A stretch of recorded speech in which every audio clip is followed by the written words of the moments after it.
Good evening, everyone. A new record was set last Saturday as SpaceX launched two Falcon 9s only 38 minutes apart. But meanwhile, satellite operators are in panic mode amid signals from SpaceX that the Falcon 9 is winding down. Space Angel gets a $1.75 million grant from the West Australian government for a spaceport plan. Seraphim Space is launching a space tech ETF. Jared Isaacman is confident Artemis 3 will launch next year. But remember last week when NASA put out a lunar resource map? Well, China just did the same, and it indicates some big lunar ambitions on their part. And it seems some of the canceled Gateway hardware will be repurposed for the Artemis moon base, like we were talking about. Here it comes. Some are saying the recent lunar impact by the upper stage could pose a tangible operational risk for lunar bases and settlements, and that's creating a big brouhaha. The EU, as we've also suggested, is now between a rock and a hard place with regard to the economics of launch. And there's a new term that's catching on. It's called deorbit as a service. And some real money is coming in. And Novaspace claims in-orbit service market will generate $3 billion over the next decade. All this and our returning guest, Joe Latrell. From the news desk at the Center for Space Commerce and Finance, my name is Thomas Andrew Olson, and this is The Unknown Quantity.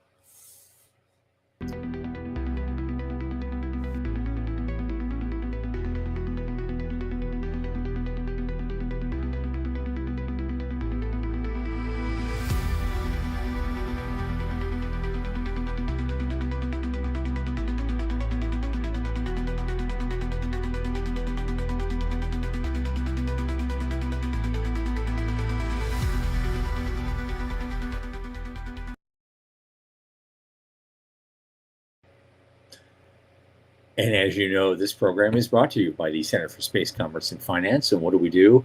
We champion and strengthen emerging space startups and space-adjacent enterprises worldwide through advisory, access, and advocacy. Our legendary pitch events and world-class boot camps fortify startups to be better investor-ready.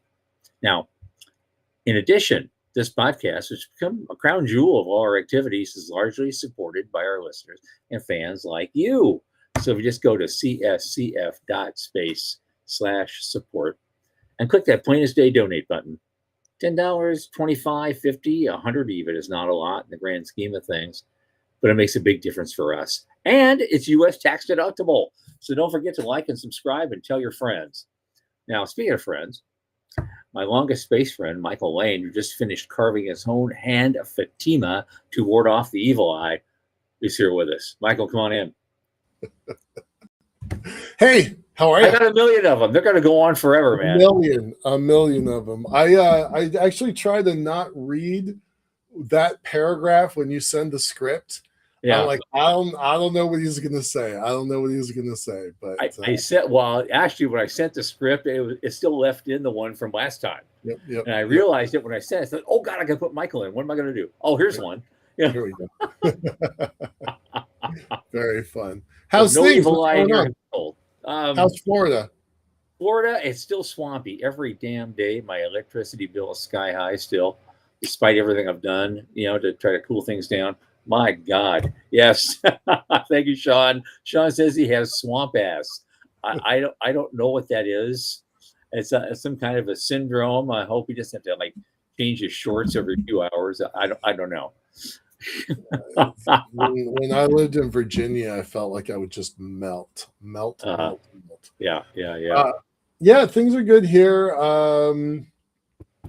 Kind of quiet. I feel like a change of phase is happening, right? Yep. I finished a bunch of stuff I was supposed to get done for the summer. It's done, tucked away and finished. I feel pretty good about that. And now it's time to pick up the next thing, whatever that might be, right? And I think I know what it's going to be, but yeah, I'm kind of doing the same thing. I went through a weekend of just over some things that were happening in the background. Yeah. What the F am I doing worrying about this shit? Right. Focus on what matters. Be your highest self.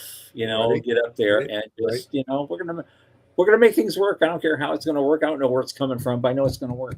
Yep. I know it's gonna work. All of it. And so we're on our way, man. We're on our way with a lot of things. Yeah, no, I feel like it's a change. Like things are Changes, things are starting to happen, and it feels changes good. in the wind, So absolutely. And yeah. speaking of that, we alluded to it when we were showing those pages, but we have a new sponsor.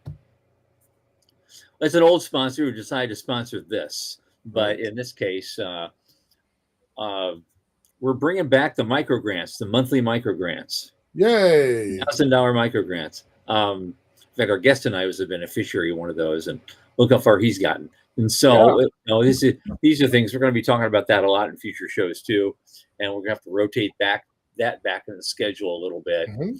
Ideally, if we get all our ducks in a row, we will be launching September 1st. Oh, that quickly. Yes. That's great. All right. Because I'm supposed to expect the check this week. So, I mean, let's just do it. And so Yeah. September 1st, we launch it.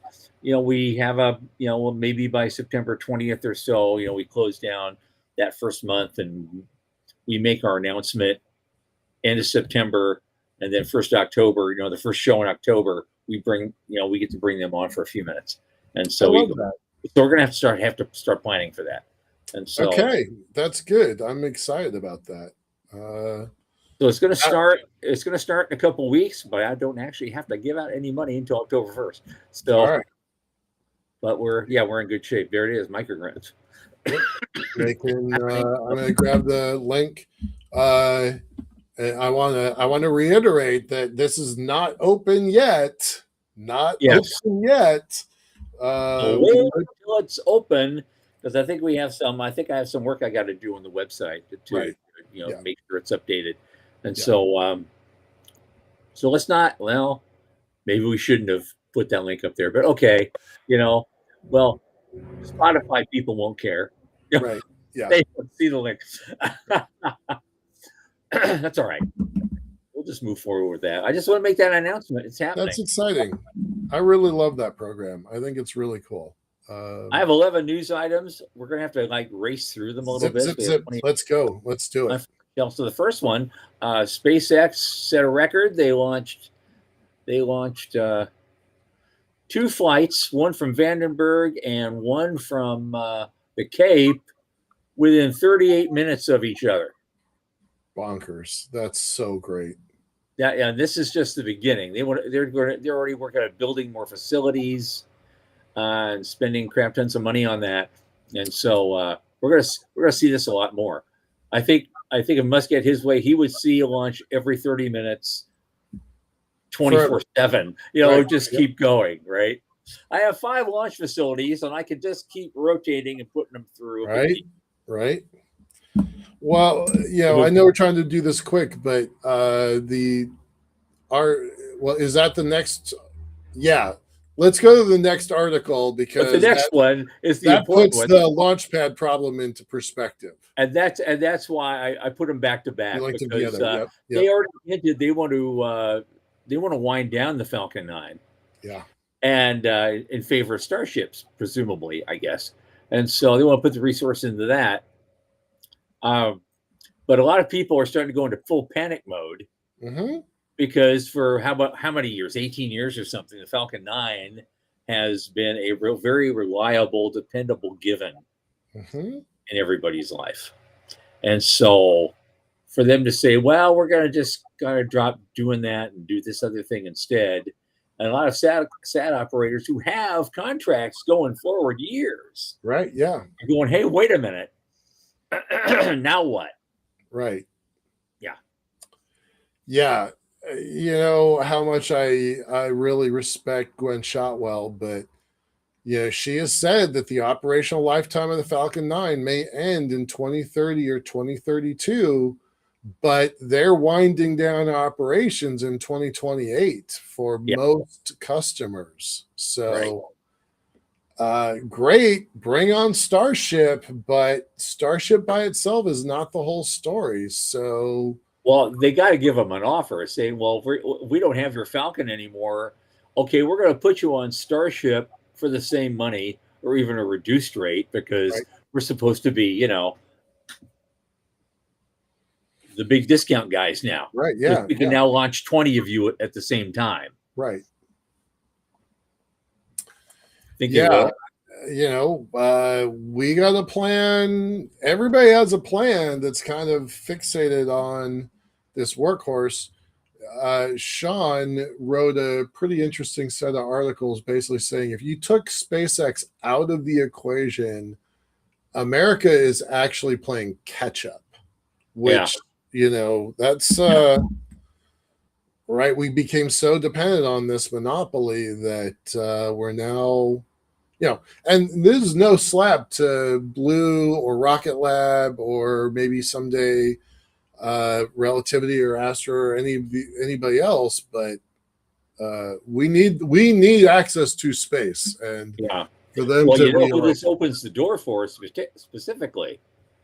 I mean, I know you're a fan of the local talent like Stoke and places like Yeah, but Rocket Lab, yeah, they are yeah, poised. yeah. They really are. They're in the right spot for sure. I think it's something I had to leave out. Maybe I didn't. I'll have to look later. They just signed another deal for Neutron. Yeah. So this stuff's coming fast. Yep. Watch Yep. the value chain. Yeah. Well, Sean, you may have a point. And Jason's right. It is an opportunity for industry leaders, Right. but they have to start leading. Then, Yeah. is the issue there. So, well, how long will it take Rocket Lab to have 2 flights in 38 minutes? Right. That's they're going to have to catch up to that. But they did that. What's it called? Victus Nox or whatever it was. Victory of the Night.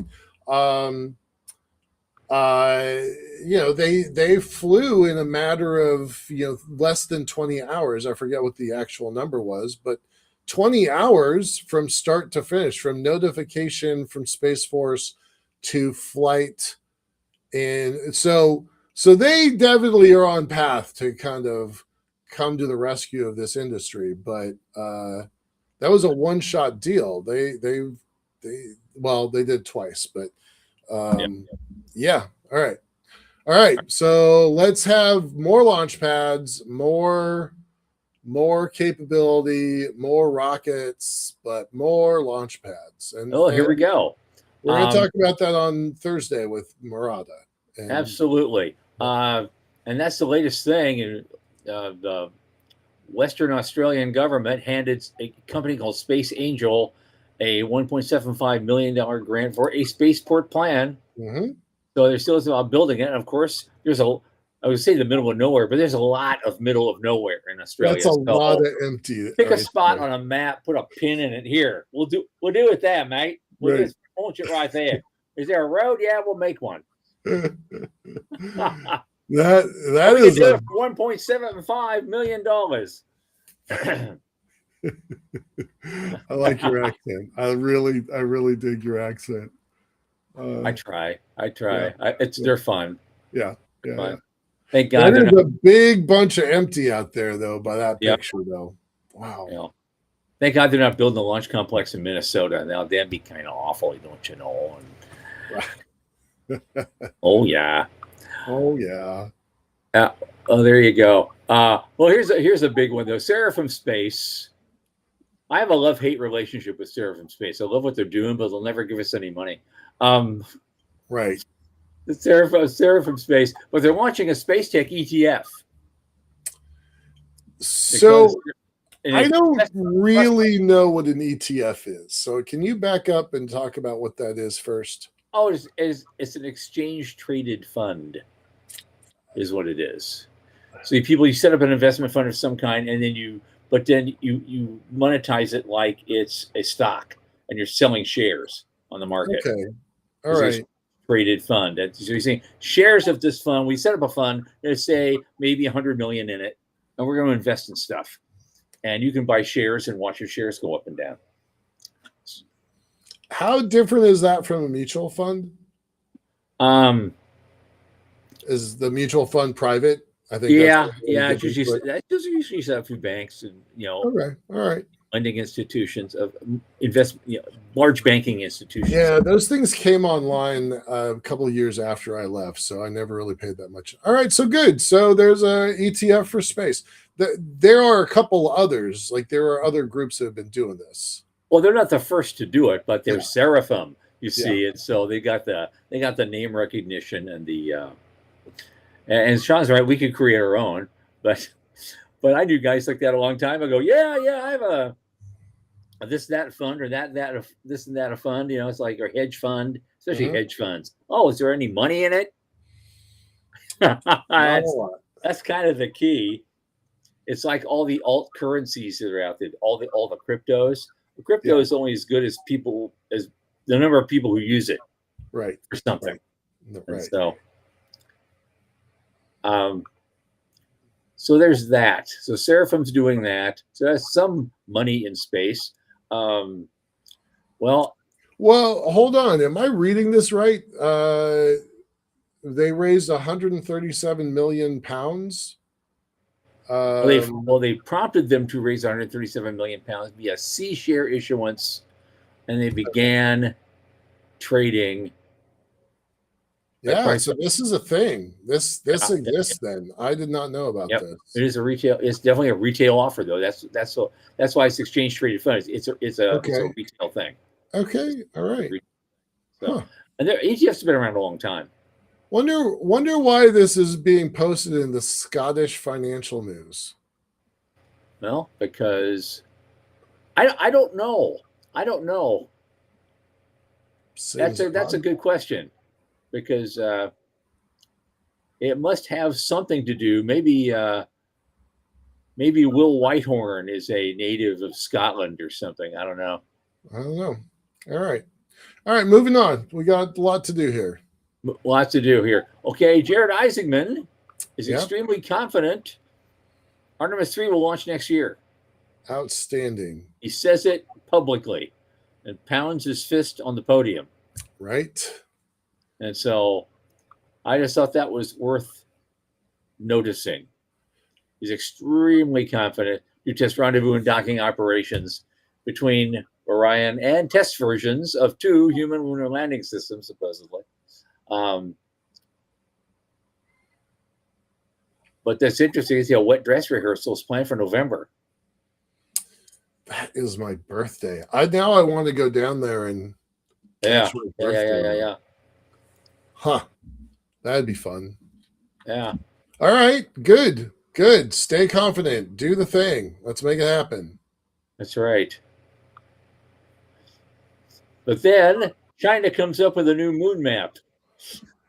Yeah. Remember last week we talked about NASA is putting out all their lunar data, 60 years of lunar data, and they put in a map that shows mapping of where all the resources are.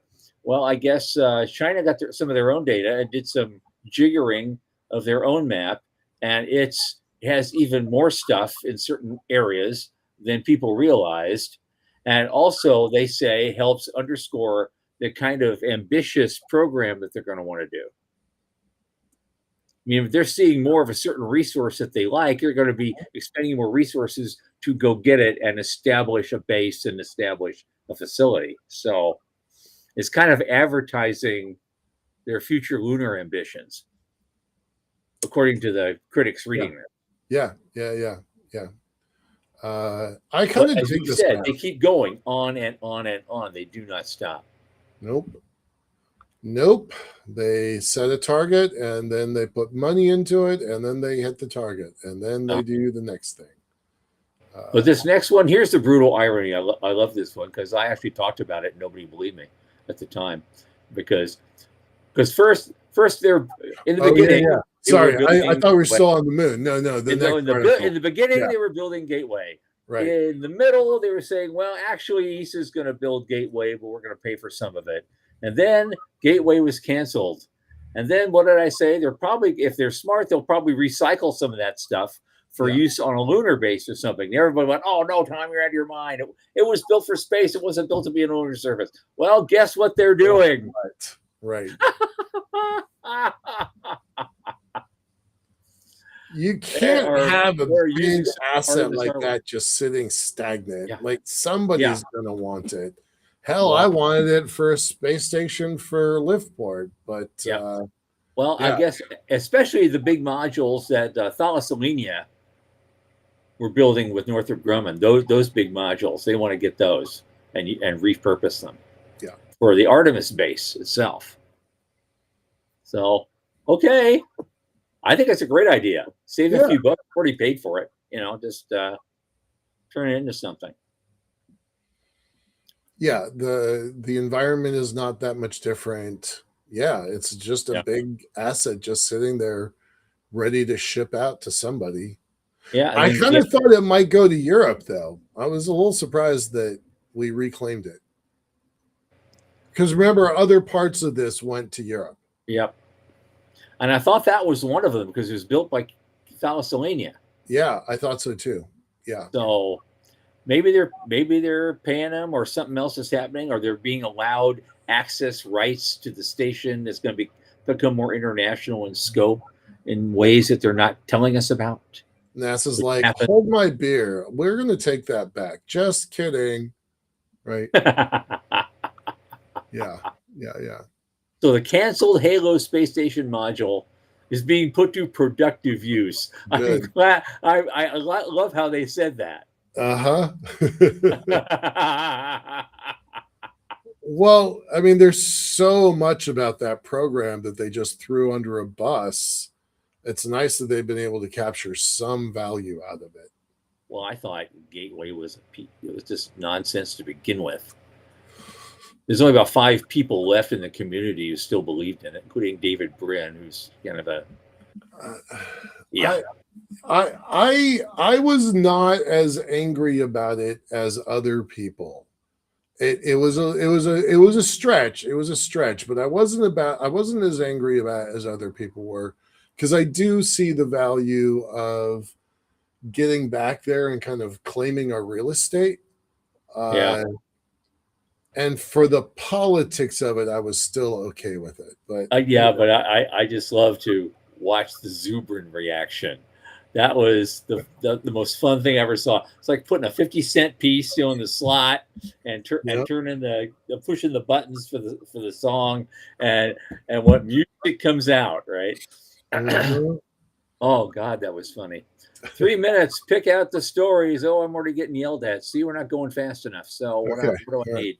Okay, SpaceX's rocket moon crash highlights a tangible operational risk of lunar settlement, and someone had to bring that up. And yeah, let's. I mean, the odds of we're probably going to, where I see from this is expended upper stages. We're already doing things with lower stages and landing them or force crashing them in a way that's that's not harmful. And so I imagine what's going to come next is upper stages. They're going to do the same thing. Sure, but until then, remember, I have a very fragile piece of infrastructure that is tall and thin. I don't want things just randomly landing on the moon. Just that is not okay for me. Nope, and, not at all. and it's not okay for any of our friends and allies. So, yeah. All right, moving on quick. Okay, here is actually. Are we going to cut? Sorry, are we going to cut this, or are we going to do one more? No, let's see. Okay. Hold on. I got one more thing after this one. This is important. Okay. Europe stuck between a rock and a hard place on launch. And so it turns out the economics of reusables are pretty good, and Europe really doesn't have any yet. And so they're stuck, and that's the rock. Mm-hmm. And the rock is we keep going with reusables that are made in America, or we pay a lot more for our own homegrown stuff. And if they want to start catching up and being sovereign about the whole thing, this is that's a tough nut for them to crack. Yeah, it is hard. They're right. Okay. I got a couple more I wanted to do, but I'll skip ahead. There's actually, you know what? Boom, boom, boom. Oh no, actually we can do both. It'll take 30 seconds. Because there's this new term, they're calling it deorbit as a service. And there are at least 3 companies out there doing this now. And we know a couple of them. And there's a new one called Catalyst Space. And they were just selected by the Defense Innovation Unit. Right. And so, but this is becoming a thing. These are the same folks that are in that spinning spiral rescue mission for Swift a couple weeks ago. That's Catalyst also. So this is what they're trying to do. That's their brand. And final one, Nova Space says that in the in-orbit services market is going to go up to about $3 billion over the next decade. $3 billion in revenue. Nice. I think they're under predicting it, frankly. A decade's a long time. We've seen what happened in the last decade. Yeah. You know? I think it could be a lot more than that. But I think so. I think it's going to grow for sure. I know 3 significant orgs that are heading to the moon that need regular transit, just back and forth. So yeah, 3 billion sounds a little light. Yeah, I think 3 billion is light for sure. Yep. Okay, I'm going to do this. Okay. Here's what's going to happen. We made the announcement, of course, the brief announcement about the micro grants are coming back, and we got a whole year's worth. We can, plus a little program support, so that helps a lot. And we're relaunching on September 1st. Well, our returning guest tonight, is one of our original micro grant recipients who made good and is a great friend of the show and does very, very well. And he's got some things he wants to announce for his own company, Cube Inc. And so tonight, Joe Latrell is back with us for some big updates and announcements. Come on in, man. Hey guys, how you doing? Hey, Good. What's up, man? Oh, chaos and mayhem. What else? Okay, cool.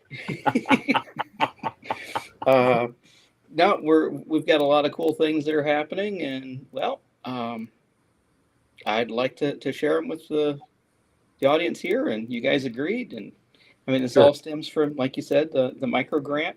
We've been able to print some new components and test some new things, and yeah, we're just doing some amazing stuff here. So, at least we like to think it's pretty amazing. So, this is some cool a new spin on what a lot of other people are doing right now, as far as material sciences, and we think we've got a little bit of a winner here. We're going to throw our hat in the ring.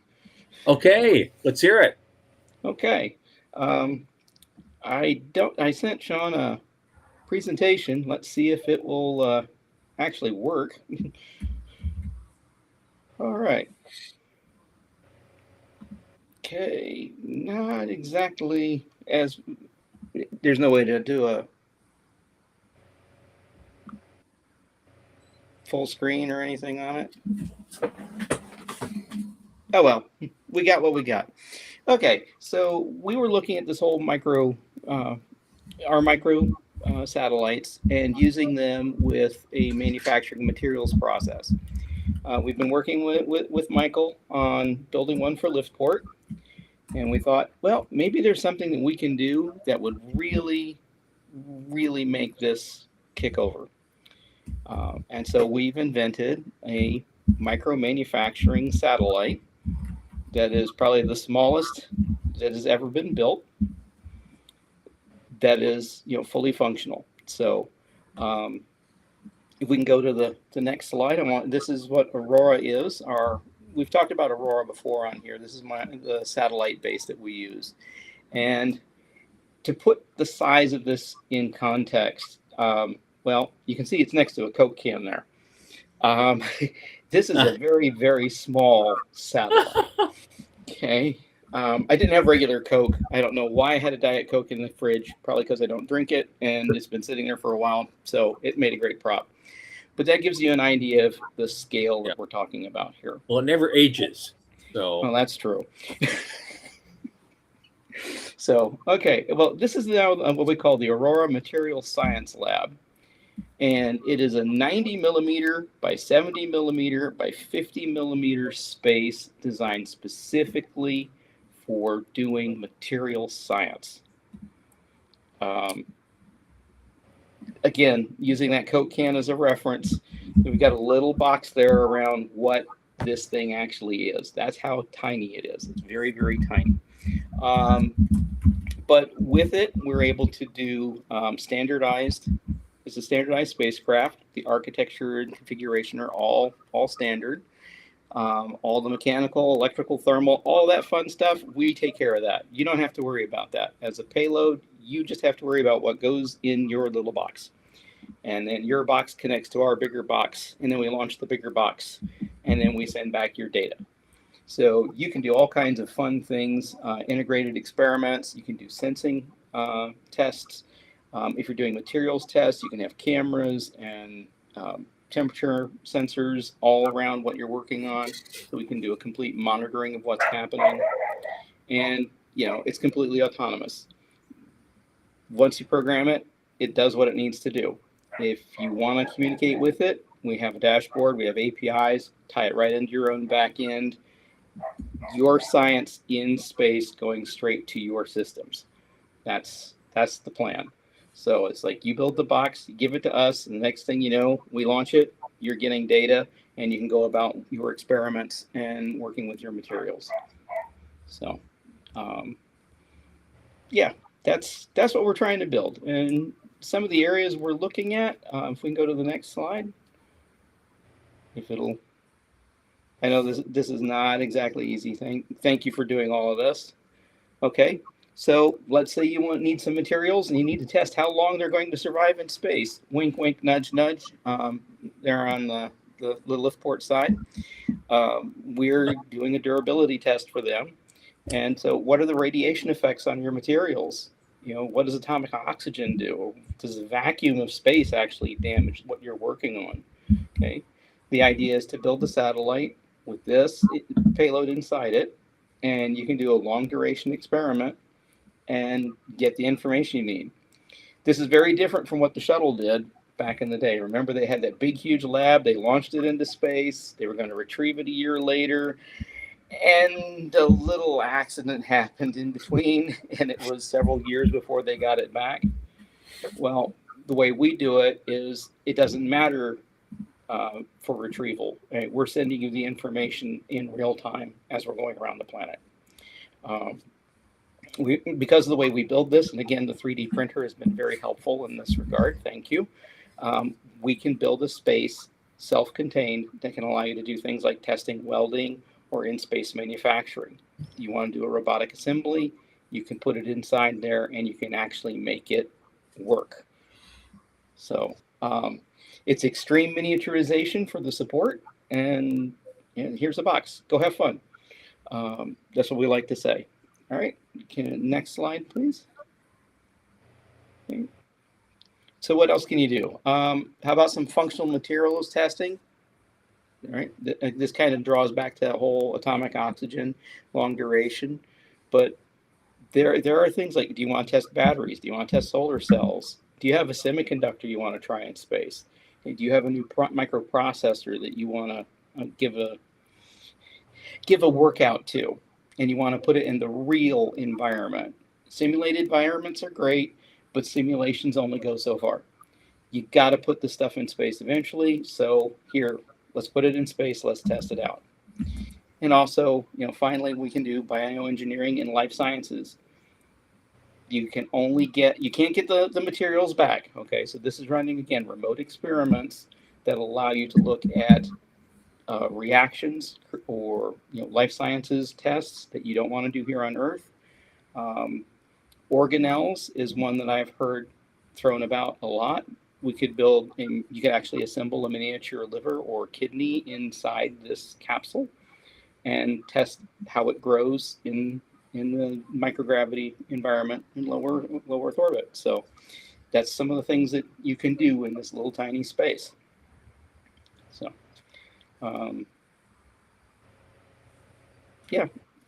next slide.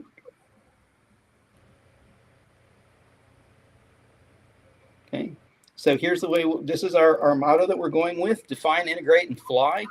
Start small, fly fast, learn sooner. That's what we've got to do. Because this is smaller, and faster. The costs are minimal compared to, you're not paying millions of dollars to test a material in space anymore. Okay, it's down to a few $100,000. Yeah, that's still expensive. But when you look at pharmaceuticals, where some of those tests have been costing them upwards of $50-60 million each, Mm-hmm. 500,000 starts to sound rather reasonable. So while it's not everybody who has a basement lab can build something and test it, we are trying to move that needle down further and further so that more people can access space. Just like you mentioned with the whole deorbit as a service is a thing, this material science as a service is going to be, I think, even bigger than the deorbit market. There's just not enough room on these up and coming commercial space stations to house all of these experiments. And some of them you don't want people nearby. NASA is not going to run a welding test on the space station. Okay, it's not going to happen. No. Most What could go commercial wrong? operators, if you say, yeah, I want to do a welding test in space, Yeah. they're not going to want to talk to you. This is a way of doing that type of experiment safely and without risking either the public or your astronauts while you're doing it. So that's the whole thing in a nutshell. We've got material science now down to a kit. A science. Into a science. A Right. material science kit. Look at this. Yeah. So you're just throwing this out there and hoping some folks will sign on. I mean, who are you going after for your initiative? We actually have How aggressive are you being? Yeah, besides Liftport, we already have a few customers who are interested in using this as a material science system. Yeah, so the particular markets we're going after are really, when we're looking at materials, we're looking at the long duration stuff right now. The people who are building components for space stations or spacecraft who have been stuck on Earth because they couldn't afford to do the final step, which is get it on orbit and do the long duration. This allows them to do that, and that's the first market we're targeting. We're going to be approaching the bioengineering and pharmaceutical markets soon, but I really need a specialist in that area. If there are any specialists in pharmaceuticals want to talk to us, give me a call. We're always looking for those magical people. There's my plug. Great. But yeah, really it's the material science engineers, those companies who have been working on stuff for a long time and just cannot get that last mile completed. So that's what we're working on now with those folks. I'm gonna bring up Dallas's question. I'm gonna give you a shot to answer it, Joe, and then I'm gonna give my own answer. Okay, why can't the welding experiment be done in the Bishop airlock? Again, welding, what type of welding you have to do in space? You're either using a thermite welding system, maybe a stir welding, or your typical heat. If something were to go wrong with that experiment, and you're going to create heat, okay, how are you going to do that? That's going to use electricity. That's a huge spike in electrical draw. Are you bringing your own batteries? Well, now you have a new battery problem to worry about, because you have to have those batteries go through the same certification process to be used in the Bishop airlock. It's just one thing compounds on top of another if you're going to try and do this. And yeah, you could probably get through it. Do you have a check that is in the multi-millions of dollars to do that? And that's where it really becomes well, maybe they will let you, but the price tag is going to be something you can't afford. I'm going to add to that, Dallas. My information is outdated, but Justin Kugler hand walked our proposals through the CASIS office 6 times, 6 different proposals to do carbon nanotube development on orbit. And every one of them was declined. We don't have information about why they were declined. Mostly it was CASIS was interested in biotech and not material sciences. But when we said we wanted to build a furnace, they were like, nope. And the furnace is, I think, much more controllable than welding. So that's my experience, and that goes back to maybe 2015, maybe 2014 timeframe. So two different pieces of knowledge there, but I definitely found it very difficult to get. I got nothing up on the space station. I tried a bunch of times. So yeah, you have an extremely limited supply on the space station, okay, because an astronaut's time is valuable. And it's amazing that when SpaceX started flying Dragon, that an extra astronaut gave them the ability to double the amount of time the entire team was doing on research. So research minutes are very, very valuable and expensive, and you have to have a very good thought out proposal. You basically have to know the answer before you launch. You're just validating, and you have to be willing to pay for it. So yeah, like Jason is saying here in the comments, NASA will be glad to do it for you for tens to hundreds of millions of dollars. But they do not mess around with heat. I don't think that Jason's right on this one, actually. They sent an oven. Why is it that they can't bake cookies in space? Okay, they sent an experiment. What do that experiment? Yeah, they did that experiment. Hilton paid for part of it, but they did this whole experiment. They made a couple of cookies. They sent the whole thing back to Earth, and they did not leave the oven up there. Meanwhile, over on the Chinese space station, they're grilling every night. So, is that real? That's not sarcasm? That's not sarcasm. They actually have an oven. They cook food on the Chinese space station. I didn't know that. I should look that up. That's pretty neat.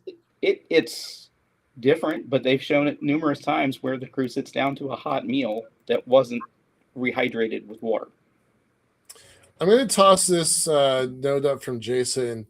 So that's a verified number, right? $186,000 per hour for astronauts unsupported.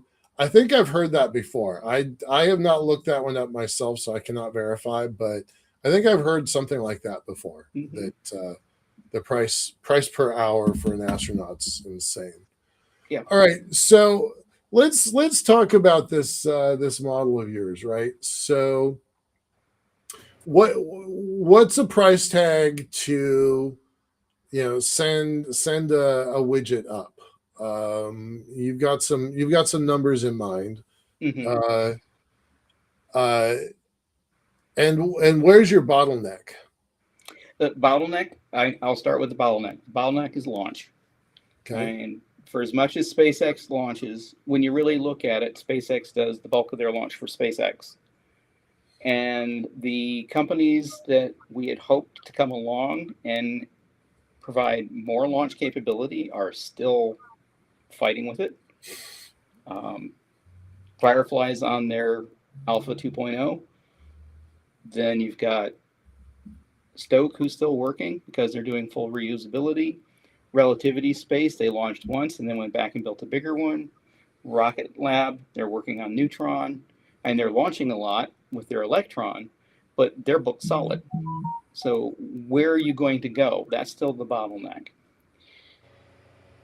We work with smaller launchers that are coming online. InnoSpace is one of them. But we're also looking at, who are these other up-and-comers that might, I think Astra might be able to get back in the game, hopefully. Okay. So I see them as a potential launch provider. We've got Phantom Aerospace that also might be one. So hopefully these launchers are coming online. But once that bottleneck is relieved, then the problem is solved. And your pricing is the satellite plus the launch, right? Yep, we do the satellite, the launch, the insurance, and we help monitor your payload on orbit. And our starting price for that whole thing is $350,000. Wow, that's pretty low. It is. Yeah. Yeah, it might be too low. We'll find out. If we decide to get inundated, we're going to raise the price. But but our objective is don't be Axiom. Oh, price it Yeah. properly. Right. Yeah. But when we say 350,000, that's to start. The more complex, the more time it takes. Yes, that's going to add on to it. But if you already have your experiment pretty much ready to go, and then we can work with the FAA and the FCC and NOAA and all those other regulatory agencies, then we can get things moving rather quickly. The objective is from the time that you give us the experiment to the time that it's on orbit is measured in months, not years. Right. Love that. That's the most important part. Of course, Sean's making his comments. Don't raise your price until after we use it. Right. Yeah. Okay. Good point. So you're really about the integration. You're not inventing a new welding system. They got to bring it to you. You're not inventing some new, lab on a chip tech. No. They are going to have to bring their thing, whatever their thing is, miniaturize it to fit in the box that you're providing, and then they have to validate their side of it, right? Yes. You're not inventing a new welding system or a new lab on a chip. All right. No, So we can guide to help the experiment be miniaturized because that is a specialty, but we don't build it. You're very, very, very clear on that. We don't build it. If you want us to do that, we can do that, but it's extra. And $350,000 gets you integrated in the spacecraft, covers everything we talked about earlier, and gets you on orbit so that you can get your data. And we're looking at using S and X band for our communications, so we'll be able to get data back to you relatively quickly. If you want video, it's going to have to be X band, and it can't be continuous yet. But maybe someday we'll get a Starlink terminal that's small enough to fit on the side of our spacecraft, and we'll just deploy a Starlink and become your experiments a node on the internet. Right. Yeah. Well, here. Well, let's touch. Somebody's kind of touched on this remotely. When you're making something that small, because there's always this problem in the satellite industry. It's been on forever. Any sensitive equipment that you send up there, even a KU band transponder that we use at Ave Alto, it has to be built for the satellite market. It has to be built to withstand the first 30 minutes of its life. Mm-hmm. And so that's colloquially known as space hardening. When you make something that small and put some kind of complex experiment in it, how much hardening can you do, or can you at all? There are some techniques for hardening, mainly when you look at let's say it's a mechanical system you're looking at. You really want to make certain that they're, for their size, overbuilt or over-engineered. So yeah, the space hardening for electronics, give it up. The objective is to test your equipment for space hardening. Like our electronics are commercial off the shelf. We use that wonderful printer to print our radiation shielding that we use around our microprocessors. So if what you're testing for is radiation, then yeah, there's no hardening involved at all. If you want your experiment hardened, that's a lot of work, and you can start adding a zero at the end of that number, because it just becomes very, very expensive to do. Okay. Yeah. The idea is to be inexpensive enough that the risk of not being as space hardened as, say, something going to ISS pays for itself. How long does your widget stay in the sky, and where? Does it matter? It doesn't really matter. We can operate anywhere between 600 and 350 kilometers. I know I did those numbers backwards. 600 kilometers will get you up there. We run the mission for 5 years, and then we automatically dump it. Okay, we're not going to try and push the hardware beyond a 5-year limit. Commercial off the shelf, know what your lifespan is. Okay, so 5 years, we're going to deorbit. If we're at 350 kilometers, then you've got about 2 years between the propellant that we have on board and that low of an operating altitude. You can look at about 2 years of operation. Yeah, atmosphere, it hurts. And it's like, okay, at 350 kilometers up, there's not a lot of atmosphere. No, there isn't, but there's enough. There's enough. Yeah. And at 17,500 miles an hour, nearly 30,000 kilometers an hour, it doesn't matter how thin it is, you're going to have drag. Yeah. Mm-hmm. So. And so that's what you're depending on for your end of life. Aero braking. Yeah, pretty much aero braking. We do have a watchdog on board our satellites. This is a standard component to our vehicles.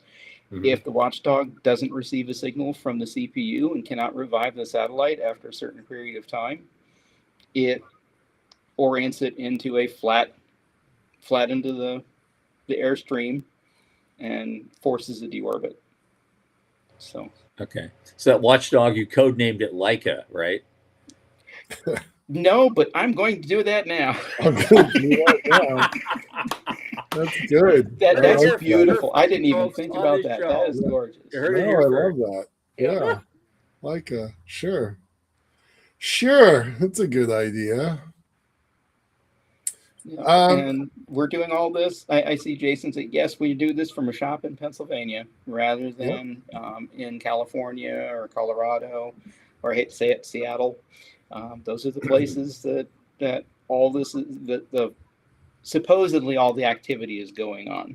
And the reality is we live in a global economy. You can put this shop anywhere. Eventually, I want to be able to put a shop on the moon, but I don't know if I'll live long enough to see that. You will. We'll make sure of it. Yep. Is any of this stuff insured? That's kind of Jason's question here. Yes, we insure the payload for a relaunch. So that's pretty much what we don't try and insure for more than that. So if you want insurance on your particular science experiment performing, that is a different story. But as far as launch and operations on orbit, yes, we carry that insurance. So yeah, that's a fun number to play with. Just going to let you guys know that right now. So I guess the next big announcement will be, we got a customer. We signed a customer today. Yep. We do have, like I said, we are working with Liftport, so they are pretty much customer number one for this operation.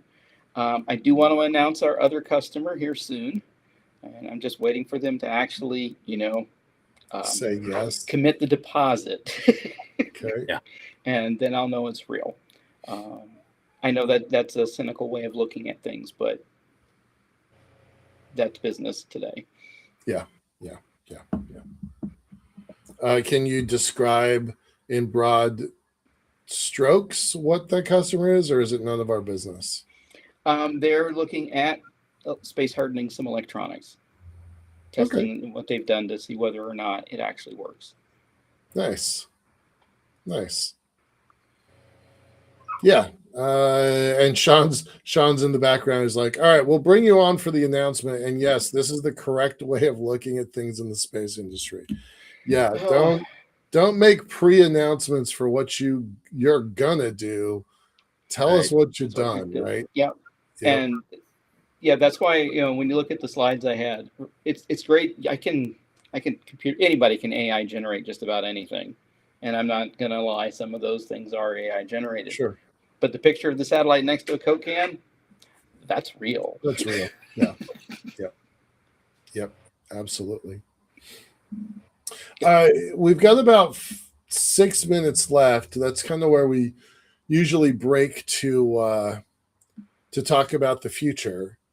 I feel like most of this conversation is the future. You made a comment earlier, riffing off of our news, where Nova Space said that the in-space servicing was going to be a $3 billion market in the next 10 years. And you made a comment about, well, that material science testing on orbit is a $3 billion. Is that a gut reaction, or do you have something to back that up? Like, what are you thinking there? When you look at, if you do a real market analysis on the bottleneck, again, let's get down to the reality is the bottleneck of being able to do things. Okay. Mm-hmm. If you can relieve that bottleneck, that is gold. Right. Yeah. I do see that bottleneck is going to not go away completely, especially if SpaceX dumps out of the market. It's going to get worse. Yep. But what if they're dumping out of the market on Falcon 9 to put all of that on Starship? Can you imagine what rideshare on Starship is going to look like? How cheap that could possibly be? Yeah. Okay. That clears the bottleneck near instantly. Right. In which case, 30 billion is a low number. Because we still, one of the arguments that I make for space is we still do not have that killer app. We don't know what it is yet. Yep. Okay. Yep. What if we could send a satellite a little bigger than what we have now, but we collect stem cells from you, we put it into a lattice, we launch it in space, and then we recover a liver for transplant. Mm-hmm. Right. Okay. Yep. If you could get that price down to $60,000, is that worth it? Well, yeah. The other thing I was thinking of too, with your, these little devices, is that you can put all sorts of equipment in there to do imaging and all sorts of little things. And since Starship is so big, you could launch a swarm of hundreds of these things all out there at once and start really exploring the solar system, and just sending them all out to all sorts of weird places and see what we get. And about once a year, you keep doing that until we have 10,000 of them exploring every aspect of the solar system, every asteroid in the belt. I mean, you don't know what you're going to get, and it's cheap, and it could be an amazing way to do it. Yes, it's why send one satellite to orbit Mars and do the research when you can send 24, 48, 100. Yep. The amount of data that you can collect, even though each individual node does not collect as much as the larger one would, each individual node adds to the collective of information. Boy, I just sounded like the Borg there, didn't I? I was just going to say make a Borg reference. Right. But I've always been fascinated by the von Neumann probe, or von Neumann probe. Yeah. I think that is something we need to start looking at seriously for the solar system. Yeah. But you see 100 of them on Mars, 100 of them go to Ganymede, 100 of them go to Titan, 100 of them, and you just keep doing it. I've referenced the Starship Singularity at least 50 times on this show. Go look up the Starship Singularity. It's a pretty interesting paper. It talks about the future. It has a very militaristic slant to it because that's the author, but it should kind of give you perspective on what the near future looks like. Yeah. That's a very interesting take on how things are going to be. The Starship Singularity. Do read it. It's amazing. Yeah. Cool. Do you have any other predictions for your last 2 minutes? Or this is going to sound so far out there, but I believe that by 2040, we're not only going to have a hotel on the moon and easy transport back and forth, but you're going to see the first entertainers on the moon. Okay. Cool. Yeah. Not filming movies and stuff, but I mean, can you imagine a live concert performance coming to you live from the moon? Okay, but you're not getting an expansion team for the WNBA anytime soon. Can you imagine what basketball would be like in 1/6 G? Oh yeah. Those things that Doug wants to build are 3 stories tall. You're going to need all 3 stories to do that slam dunk, but someone will do it. Yep. Yes. Yep. I mean, Caitlin Clark. Can you imagine what a 3-pointer looks like? Man, yeah.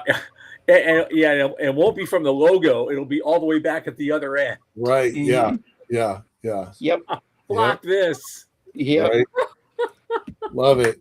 All right. Thanks, buddy. Okay. Thank you. You guys have a great night now. Okay. On that, yes, Joe Latrell back again doing wonderful things.